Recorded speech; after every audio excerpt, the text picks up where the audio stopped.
cours, nous allons parler du dialogue, synonyme de discussion, d'entretien. Dans la linguistique, le dialogue est un énoncé qui dépend d'une situation d'énonciation. Ce qui fait que le dialogue, il porte la marque d'énonciation.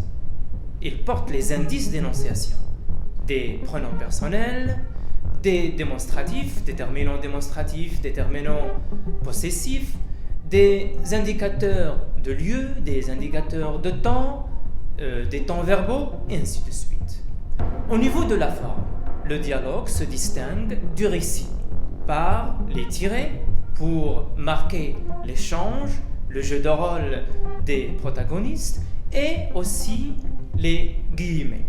Maintenant, on va parler des fonctions du dialogue dans un récit, dans un texte. Alors, la première fonction, c'est la fonction révélatrice. Alors, par le moyen du dialogue, le narrateur permet au personnage de se révéler, de s'exprimer, de dire ce qu'ils pensent, d'exprimer leurs sentiments, leurs états d'âme, sans intervenir. La deuxième fonction, c'est la fonction progressive. Par le moyen du dialogue, l'action romanesque progresse et évolue. On passe d'un événement à un autre et d'une action à une autre. Nous avons aussi la fonction énonciative. La fonction énonciative désigne ce transfert de l'énoncé propre au narrateur à l'énoncé propre au personnage. Mais dans un dialogue, le narrateur ne parle plus, mais c'est le personnage qui prend la relève.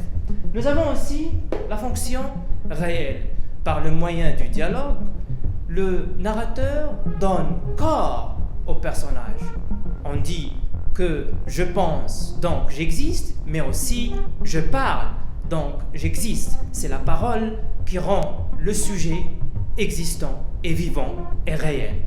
Maintenant, pour relier et faire la relation entre le dialogue et notre vie quotidienne, on va essayer de discuter les clés du dialogue efficace. La première des choses, c'est l'objectif. On dit toujours, si l'on ne sait pas où l'on va, aucun vent ne nous sera favorable. Donc il faut préciser un objectif et sortir des généralités. La deuxième des choses, l'écoute. Il est très important d'écouter notre interlocuteur. Déjà, on le dit de manière ironique, nous avons deux oreilles et une bouche pour écouter deux fois et parler une seule fois. Encore, comprendre le contexte. Alors, il faut comprendre qui, quoi et quand et avec qui.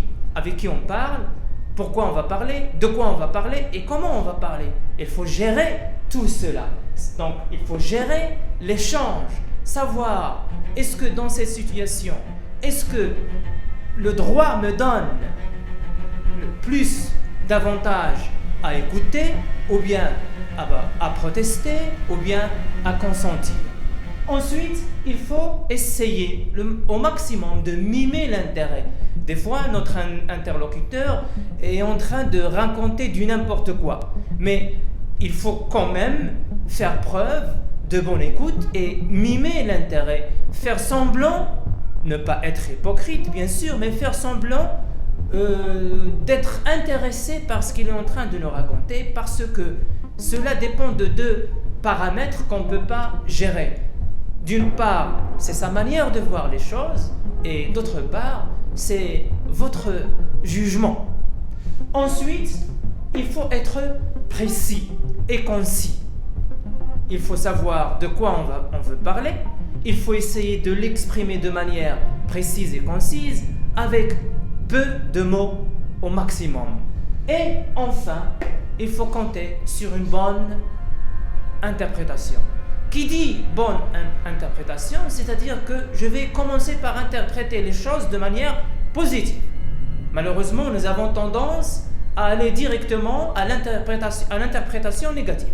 Non, je commence par une interprétation positive de ce que j'entends, de ce que je reçois, et le cas échéant, le cas où je suis dans le doute, il ne faut pas hésiter à demander une explication. Cela vaut mieux qu'aller directement vers la confrontation. Fin de cette séance.